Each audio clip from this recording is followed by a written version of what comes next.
আজকে আমরা মদ্যের অবশিষ্ট প্রকরণগুলো নিয়ে আমরা আলোচনা করব। বোর্ডে লক্ষ্য করুন, মাদ্দে মুনফাসিল,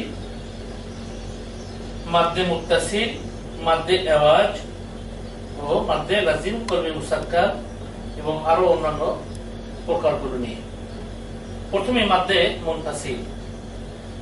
মাদের হরফের পরের অক্ষর যদি হরকতওয়ালা আলিফ হয় তাহলে উক্ত মদের হরফকে 3 আলিফ পরিমাণ টেনে করতে হবে।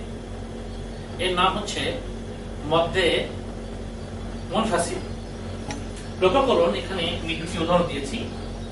আল্লাযী আত'আমাহুম, এখানে মদের হরফ হচ্ছে ইয়া, মদের হরফের পরবর্তী অক্ষর হচ্ছে আলিফ, হরকতওয়ালা আলিফ। এই জন্য এখানে যদি হরকতওয়ালা আলিফ না হতো তাহলে এটা মূলত ছিল মদ্দে আসলি, 1 আলিফ পরিমাণ আমরা রাখতো। কিন্তু পরবর্তী অক্ষর যেহেতু হরকতওয়ালা আলিফ, এই জন্য এখানে 1 আলিফের জায়গায় 3 আলিফ পরিমাণ টেনে করতে হবে। এই মদ চিনবার উপায় হলো এর উপরে নুডলসের মতো এই চিহ্ন সবসময় থাকবে। আল্লাযী আত'আমাহুম। এরপরে দ্বিতীয় উদাহরণটি সূরা কাউসারের ইন্না আ'তাইনা। ইন্না এখানে জবরের বাম পাশে খালি আলিফ, মদ্দে আসলি মূলত, কিন্তু এর পরবর্তী অক্ষর হরকতওয়ালা আলিফ হওয়ার কারণে এখানে ইন্না, এই ইন্না শব্দটি না এখানে 1 আলিফের জায়গায় 3 আলিফ পরিমাণ টানতে হচ্ছে। এরপরে আমরা আসছি মাদ্দে মুত্তাসিল সম্পর্কে।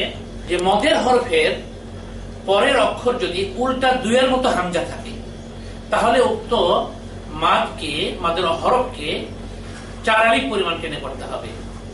এর নাম হচ্ছে মদ্দে মুত্তাসিল। লক্ষ্য করুন বোর্ডে আমি কতগুলো উদাহরণ দিয়েছি। প্রথমে হচ্ছে সূরা আল কুরাইশের একটা আয়াতের অংশ, রিহিলাতাশ শিতাই। এখানে এই তার উপরে জবর আছে, জবরের বাম পাশে খালি আলিফ, মদের হরফ। এই মদের হরফ মূলত মধ্যে আসলি 1 আলিফ পরিমাণ টেনে করতে হতো, কিন্তু যেহেতু এর পরের অক্ষর উল্টা 2 এর মতো হামজা এসেছে, এই জন্য এই তাটাকে টানতে হবে 4 আলিফ পরিমাণ। এই মাদের বিশেষ চিহ্ন হচ্ছে যে একটা তলোয়ারের ন্যায় চিহ্ন, আপনারা উপরে দেখতে পাচ্ছেন, এটা থাকবে। রিহিলাতাশ শিতাই।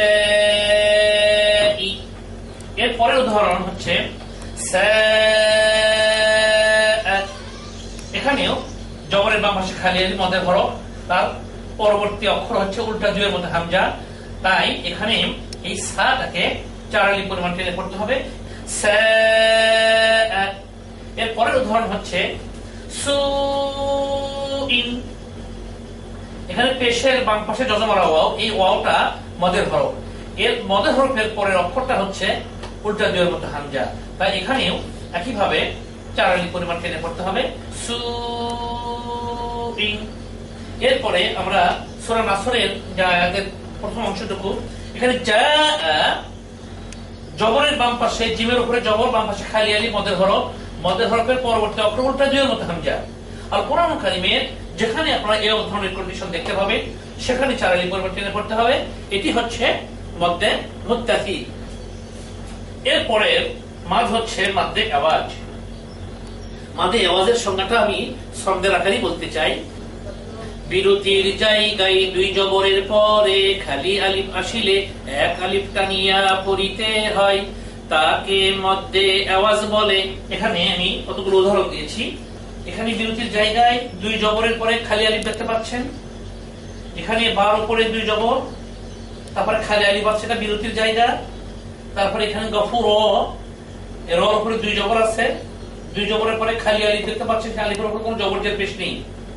তাই এই বিরতির জায়গায় 2 জবরের পরে খালি আলিফ আসলে এখানে 1 আলিফটা নিয়ে টেনে পড়তে হবে। আলিমান হাকিমান মূলত ছিল, কিন্তু হবে আলিমান হাকিমা। ইন্নাহু কানা তাওয়াবা হালিমান গফুরা। এর মধ্যে আওয়াজ, এখানে ইন্নাহু কানা তাওয়াবা, এখানে থামার জায়গা, এখানে একালিক পরিমাণ টেনে পড়তে হচ্ছে মধ্যে আওয়াজ।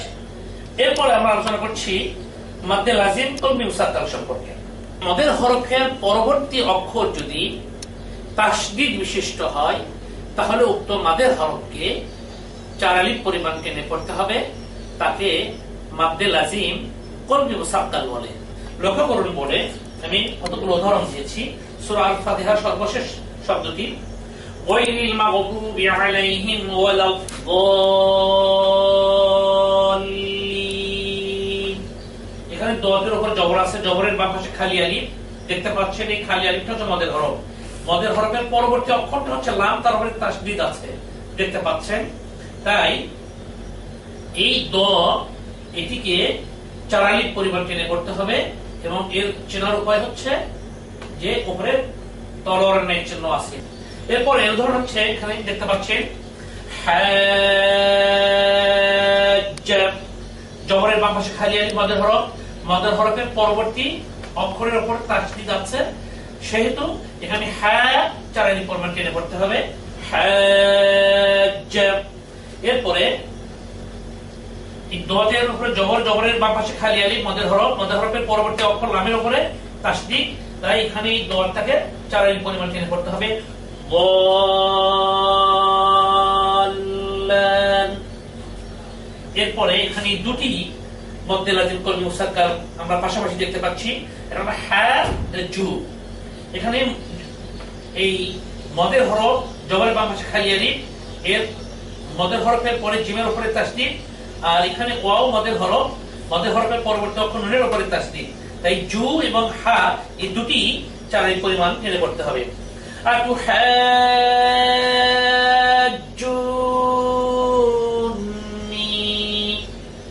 এখন আমরা আলোচনা করব মদ্দে লাজিম কলমি মুখাফফাফ সম্পর্কে। মদের হরফের পরবর্তী অক্ষর যদি জজম বা সাকিন বিশিষ্ট হয় তাহলে এরূপ মাদের হরফকে 4 আলিফ পরিমাণ টেনে পড়তে হবে, তাকে বলা হয় মদ্দে লাজিম কলমি মুখাফফাফ। লক্ষ্য করুন বোর্ডে আমি একটি উদাহরণ দিয়েছি, সূরা ইউনূসের আয়াতের একটা অংশ। এখানে আল আনা, এখানে আলিফের উপরে খাড়া জবর আছে। আসলে মূলত এখানে এই শব্দটা মূলত এরকম ছিল, আলিফের উপরে জবর এবং তার পাশে একটা আলিফ, জবরের বাম পাশে খালি আলিফ। জবরের বাম পাশে আরো একটা খালি আলিফ দিলে এটা দৃষ্টিকটু, এই জন্য এই আলিফের পরিবর্তে এখানে জবর তুলে দিয়ে একটা খাড়া জবর দেওয়া হয়েছে। তাই এই মদের হরফটা আসলে মূলত খাড়া জবরের মধ্যে লুকিয়ে আছে।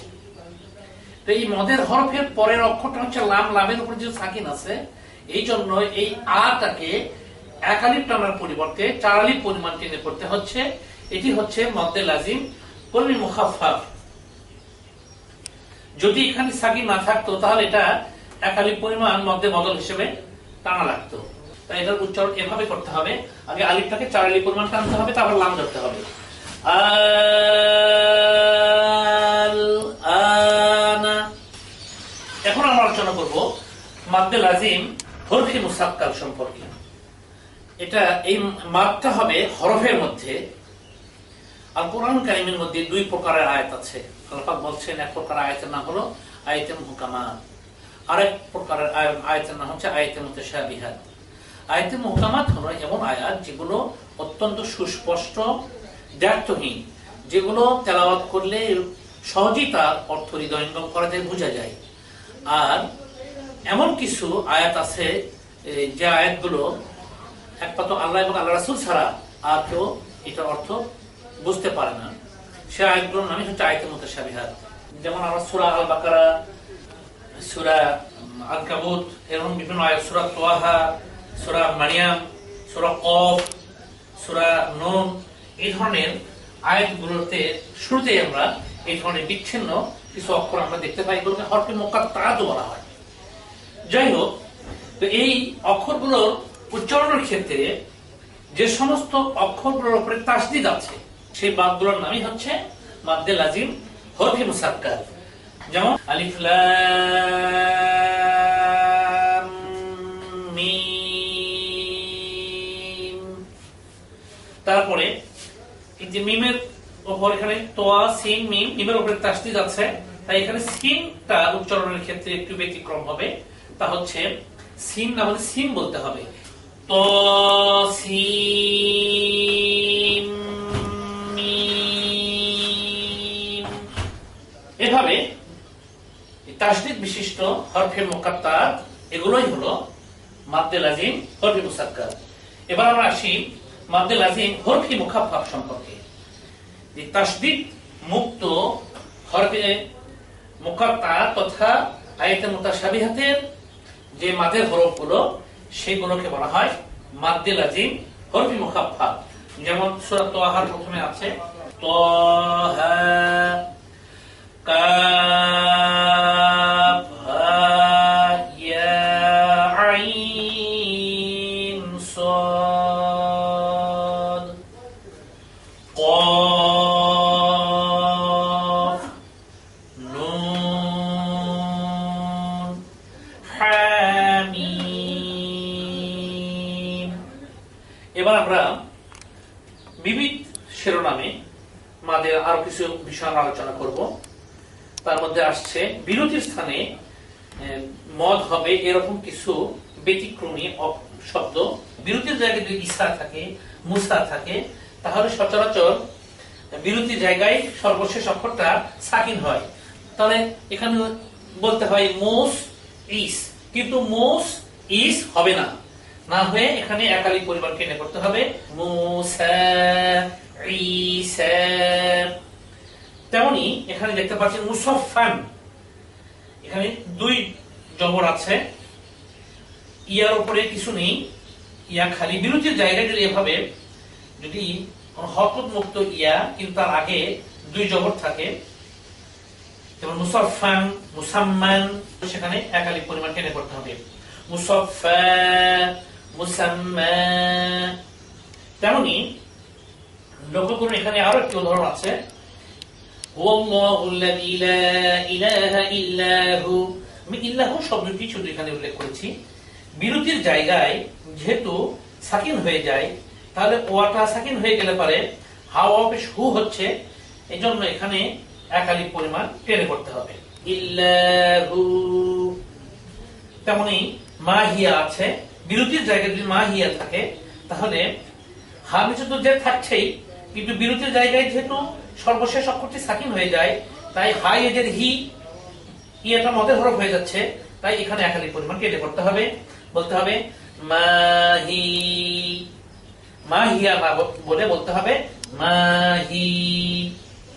তেমনি বিরতির জায়গায় যদি অর্থাৎ ওয়াকফের জায়গায় যদি এভাবে মান, ওই মদের হরফের পরে যদি দুই জবর বিশিষ্ট হামজা থাকে, যেমন মান, নিসান, সুআন এই জাতীয়, তাহলে বিরতির জায়গায় এই মানকে এখানে হামজাকে একালিক পরিমাণ টেনে পড়তে হবে মা,